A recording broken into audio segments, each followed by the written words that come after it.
یونس بن عبید رحمۃ اللہ علیہ فرمایا کرتے تھے الورع الخروج من کل شبہۃ ومحاسبۃ النفس فی کل طرفۃ عین، کہ ورع کہتے ہیں کہ ہر شبہ کے سچویشن سے نکل جاؤ اور اپنے نفس کی ہر لمحے نگہداشت کرتے رہو، اس کو ورع کہتے ہیں۔ حسن بصری رحمۃ اللہ علیہ فرماتے تھے مثقال ذرۃ من الورع خیر من الف مثقال من الصوم والصلاۃ، ایک ذرہ تقوی کا، ورع کا، 1000 گنا صوم و صلات کو ادا کرنے سے زیادہ بہتر ہوتا ہے۔ تو یوں سوچیں کہ انسان نیک اعمال کرنے میں اگر ایک چھٹانک محنت کرے تو گناہوں سے بچنے میں ایک من محنت کرے، زیادہ محنت کرے اپنے آپ کو گناہوں سے بچانے کی۔ طاؤس رحمۃ اللہ علیہ فرماتے ہیں مثل الاسلام کا مثل شجرۃ، اسلام کی مثال ایک درخت کی مانند ہے، فاصلها الشہادۃ، اس کی جو جڑیں ہیں وہ کلمہ شہادت ہے، وثمرها الورع، اور اس کا پھل وہ ورع ہے، ولا خیر فی شجرۃ لا ثمر لها، اس درخت میں کوئی بھلائی نہیں جس کے اوپر پھل نہ لگے، ولا خیر فی انسان لا ورع لہ، اور انسان میں بھی کوئی خیر نہیں جس کے اندر ورع نہ ہو۔ چنانچہ معاویہ بن قرہ کہتے ہیں کہ ہم نے اپنے شیخ سے پوچھا ای الاعمال احب الی اللہ، فرمایا الصلاۃ فی جوف اللیل والناس نیام، کہ سب سے اعلیٰ نماز اللہ کا جو پسندیدہ ہے وہ کون سی ہے؟ تو انہوں نے کہا کہ تہجد کی نماز پڑھنا جب کہ لوگ سوئے ہوئے ہوتے ہیں۔ قیل فأی الصوم افضل، پوچھا کون سا روزہ افضل ہے؟ قال فی یوم صائف، سخت گرمی کے دن میں روزہ رکھنا۔ قیل فأی الرقاب افضل، کس غلام کو آزاد کرنا افضل ہے؟ قال انفسوها عند اہلها واغلاها ثمنا، کہ اہل خانہ کے نزدیک بڑا نفیس ہو، اچھی عادتیں ہوں اس کی، اور اس کی قیمت بھی بہت زیادہ ہو، ایسے غلام کو آزاد کرنا زیادہ بہتر ہے۔ قیل، پھر پوچھا گیا فما تقول فی الورع، آپ ورع کے بارے میں کیا کہتے ہیں؟ قال ذاک رأس الامر کلی، کہنے لگے یہ تمام امور کی بنیاد ہے، سب نیکیوں کی بنیاد ہے، کہ انسان کے دل میں اللہ رب العزت کا اتنا خوف ہو، وہ گناہوں سے بھی بچے، اور جہاں گناہ کا شک ہو اس جگہ سے بھی بچے۔ چنانچہ عوام کی ورع یہ ہوتی ہے کہ وہ حرام کاموں سے بچ جائیں، اور صالحین کی ورع یہ ہوتی ہے کہ وہ مشتبہ چیزوں سے بچ جائیں، اور صادقین کی ورع یہ ہوتی ہے کہ حرام کے خوف سے حلال کو بھی چھوڑ دیں۔ نبی علیہ الصلوۃ والسلام نے اس کی مثالیں سنائیں۔ بنی اسرائیل کا واقعہ نبی علیہ الصلوۃ والسلام سے منقول ہے۔ ایک بندے نے زمین بیچی، دوسرے نے خریدی۔ جب خریدنے والے نے ہل چلائے تو اس میں سے خزانہ نکل آیا۔ وہ امانت کا زمانہ تھا، چنانچہ اس شخص نے سوچا کہ بھئی یہ خزانہ میرا تو نہیں ہے، جس نے زمین بیچی یہ اس کا ہے۔ اس کو جا کر کہا کہ بھئی اپنا سونا چاندی لے لو۔ اس نے کہا سبحان اللہ، جب میں نے زمین بیچ دی، اب زمین سے جو منافع نکلے گا وہ آپ کا، تو میرا تو کچھ نہیں، یہ خزانہ تو آپ کو ملا، آپ کا ہے۔ وہ کہے آپ کا ہے، یہ کہے آپ کا ہے، تو دونوں قاضی کے پاس پہنچے۔ آج کے مقدمے تو یہ ہوتے ہیں نا کہ ایک کہتا ہے یہ میرا حق ہے، اور دوسرا کہتا ہے یہ میرا حق ہے. ایک کہتا ہے میں اپنا حق لے کر چھوڑوں گا، دوسرا آگے سے کہتا ہے میں اپنے حق کی خاطر خون کا آخری قطرہ بہا دوں گا. اسی لیے آج کی عدالتوں میں پھر عداوتیں ملتی ہیں کہ دونوں طرف سے دعوے ہوتے ہیں، مگر وہ خیر کا زمانہ تھا. مقدمہ یہ آیا، ایک کہتا ہے جی یہ میرا نہیں اس کا حق ہے، وہ کہتا میرا نہیں یہ اس کا حق ہے.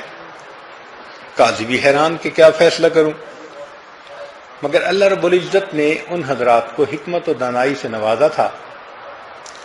چنانچہ جب انہوں نے دیکھا کہ دونوں نیک آدمی ہیں اور محتاط طبیعتیں ہیں تو انہوں نے پوچھا تمہاری اولاد کیا؟ پتہ چلا ایک کا بیٹا جوان ہے، دوسرے کے گھر میں ایک بیٹی جوان ہے. تو انہوں نے فیصلہ یہ دیا کہ میرا مشورہ یہ ہے کہ بیٹے اور بیٹی کا نکاح کر دیا جائے اور دونوں کو جہیز میں یہ خزانہ دے دیا جائے.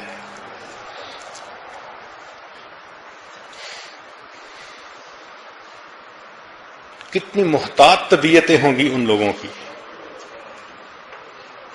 اور یہی صحابہ رضی اللہ عنہ کی زندگیوں سے بات ثابت ہوتی ہے، وہ بہت محتاط تھے.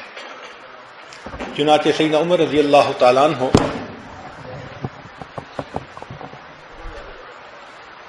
اپنے گھر میں امور خلافت کے بارے میں کچھ بیٹھے لکھ رہے ہیں. چراغ جل رہا ہے، دروازے پہ دستک ہوئی، پوچھا کون؟ جواب ملا کہ علی المرتضیٰ. فرمایا اہلا وسہلا، تشریف لے آئیے. جب علی رضی اللہ عنہ آئے تو عمر رضی اللہ عنہ نے پوچھا کہ بھائی علی ذاتی کام کے لیے آئے ہیں یا کوئی انتظامی کام ہے خلافت حکومت کا؟ ان کا نہیں میں تو ذاتی طور پہ آیا ہوں کرٹسی کال بات چیت کرنے کے لیے. تو عمر رضی اللہ عنہ نے ان کو اپنے پاس بٹھایا، جو لکھ رہے تھے اس کو سمیٹا اور پھونک مار کے چراغ کو بجھا دیا. اندھیرا ہو گیا. حضرت اللہ عنہ حیران، پوچھا عمر مہمان کے آنے پہ روشنی جلاتے ہیں بجھاتے تو نہیں ہیں؟ تو عمر رضی اللہ عنہ نے جواب دیا بھائی علی آپ ٹھیک کہہ رہے ہیں کہ مہمان کے آنے پہ چراغ جلاتے ہیں بجھاتے نہیں، مگر مجھے اور آپ کو یہ زیب نہیں دیتا کہ ہم ذاتی گفتگو کرتے رہیں اور بیت المال کے پیسے کا تیل جلتا رہے، اس لیے میں نے بجھا دیا. اب بتائیں دیکھنے میں کتنی معمولی بات نظر آتی ہے، مگر ان کے نزدیک یہ معمولی نہیں تھی، ان کے نزدیک یہ بنیادی بات تھی. سیدنا عمر رضی اللہ عنہ کو مال غنیمت میں بہت ساری خوشبو ملی، تقسیم کرنی تھی. بیوی نے کہا میں تقسیم کر دیتی ہوں، پر میں نہیں تیرے علاوہ کوئی تقسیم کرے. وہ کہنے لگی کیوں؟ اعتماد نہیں ہے کہ میں ٹھیک ٹھیک تقسیم کروں گی؟ کہنے لگے اعتماد تو بڑا ہے مگر کرے کوئی اور. اس نے کہا بتائیں تو صحیح نہ کہ آپ مجھے کیوں نہیں کرنے دے رہے؟ فرمانے لگے اس لیے کہ جب آپ خوشبو کو تقسیم کریں گی تو تقسیم کرتے وقت اگر آپ کی انگلیوں پہ لگ گئی اور آپ نے خوشبو سونگی تو وہ آپ کس کھاتے میں سونگے گی؟ مجھے اجازت نہیں ہے کہ میری بیوی اس خوشبو میں سے کچھ حصہ لے. سوچ ہی نہیں سکتا بندہ کہ وہ اتنے محتاط تھے ان باتوں میں، ذرہ بھی رسک نہیں لیا کرتے تھے. چنانچہ عمر بن عبدالعزیز رحمۃ اللہ علیہ کے پاس بھی اسی طرح کا واقعہ پیش آیا کہ خوشبو تقسیم ہو رہی تھی اور عمر بن عبدالعزیز رحمۃ اللہ علیہ کو بلایا لوگوں نے، تقسیم کرنے والوں نے. حضرت ہم تقسیم کر رہے ہیں، ذرا آ کے واچ کر لیں، دیکھ لیں. تو حضرت وہاں گئے اور ناک کو پکڑ کے منہ سے سانس لے رہے ہیں. انہوں نے کہا امیر المومنین آپ ایسے کیوں بیٹھے ہوئے ہیں؟ فرمانے لگے کہ یہ بیت المال کے لوگوں کا حق ہے، میرا حق نہیں کہ اس خوشبو کو میں سونگوں. میں جتنی دیر بیٹھوں گا ناک کو پکڑ کے بیٹھوں گا. اس سے پتہ چلتا ہے کہ ان لوگوں کے دل میں خوف خدا. چنانچہ عمر بن عبدالعزیز رحمۃ اللہ علیہ کی ایک باندھی آئی، کہنے لگی رات میں نے خواب دیکھا پوچھنے لگے کیا؟ کہنے لگی میں نے خواب دیکھا آپ پل صراط سے گزر رہے ہیں. بس اتنا سنا نیچے گرے بے ہوش ہو گئے. اتنی سی بات سن کر کہ اس باندی نے کہا میں نے رات خواب دیکھا کہ پل صراط سے آپ گزر رہے ہیں. اتنی سی بات پہ بے ہوش ہو گئے. بہت دیر کے بعد جب ہوش میں آئے تو باندی کہنے لگی پوری بات تو سن لیں، آپ پل صراط سے گزر رہے تھے اور بہت تیزی سے پار ہو گئے. بتانا یہ تھا لیکن پل صراط کا نام سن کر ان پر بے ہوشی تاری. خوف ہوتا تھا کہ پتہ نہیں اس دن ہمارا انجام کیا ہوگا. چنانچہ فضیل بن عیاض رحمۃ اللہ علیہ نے بکری پالی ہوئی تھی. اللہ کی شان کے ایک دن وہ کھل گئی. جب پکڑنے کے لیے بندے کو بھیجا تو اس نے کہا جی وہ جو فلاں امیر آدمی ہے نا، اس امیر آدمی کا کاروبار اتنا صحیح نہیں نا. تو حضرت نے اس دن کے بعد اس بکری کا دودھ پینا چھوڑ دیا کہ میری بکری نے ایک ایسے بندے کے کھیت سے چارہ کھایا کہ جس کا مال شبہ والا تھا. امام اعظم ابو حنیفہ رحمۃ اللہ علیہ بزنس مین تھے. اس امت کو تجارت یا صدیق اکبر نے سکھائی ہے یا پھر امام اعظم ابو حنیفہ رحمۃ اللہ علیہ نے سکھائی ہے. ایک آدمی چاہتا تھا میں ان کے ساتھ مل کے کام کروں. ان کا بہت اچھا کپڑے کی تجارت تھی، چنانچہ اس کے ساتھ حصہ ڈال لیا. ایک تھان سامنے آیا جس کے اندر کوئی عیب تھا،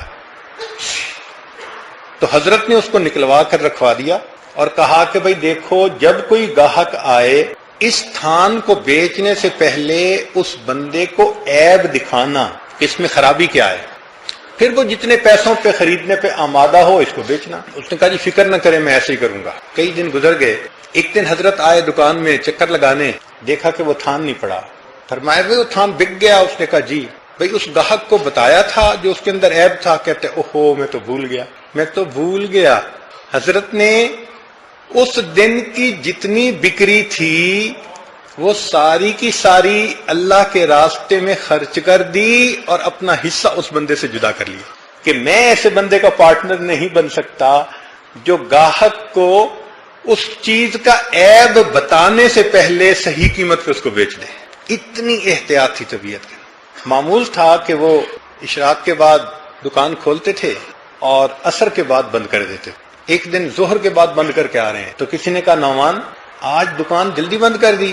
مان لگے ہاں آج آسمان پہ بادل ہیں اور روشنی پوری نہیں ہے اور کپڑے کے گاہک کو کپڑے کی کوالٹی کا صحیح اندازہ نہیں ہو سکتا اس روشنی میں نے اس لیے دکان بند کر دی کوئی گاہک میرے کم قیمت کپڑے کو بیش قیمت سمجھ کر دھوکہ نہ کھا جائے. میں نے دکان ہی بند کر دی. جو خیر کا زمانہ تھا نا، جس زمانے میں ہم واقعی مسلمان تھے، اس وقت ہمارے معاملات ایسے ہوتے. اتنا ہم اللہ سے ڈرتے تھے اور ایک ایک چیز میں دوسرے بندے کے حق کی رعایت کرتے تھے.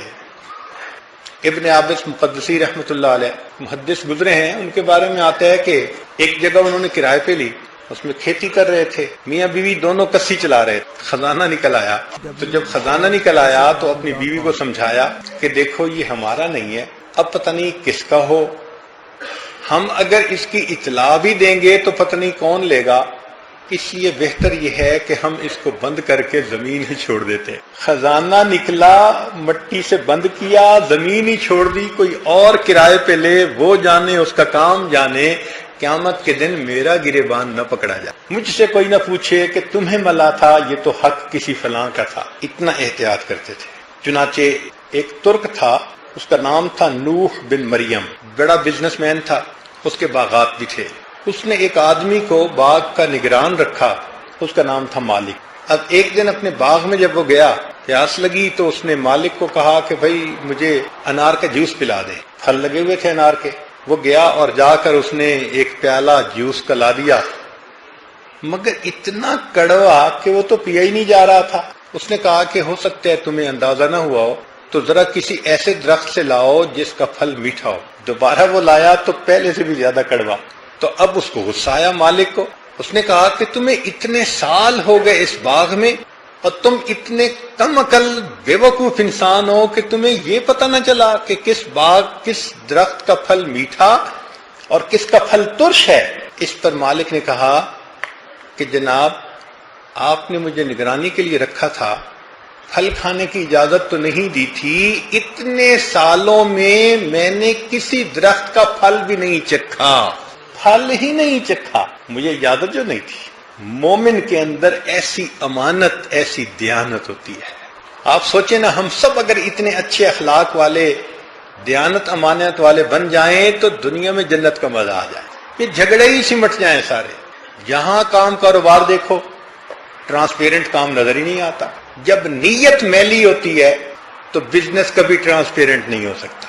وہ کئی گنا زیادہ پالیوشن اندر آ جاتی ہے بزنس کے.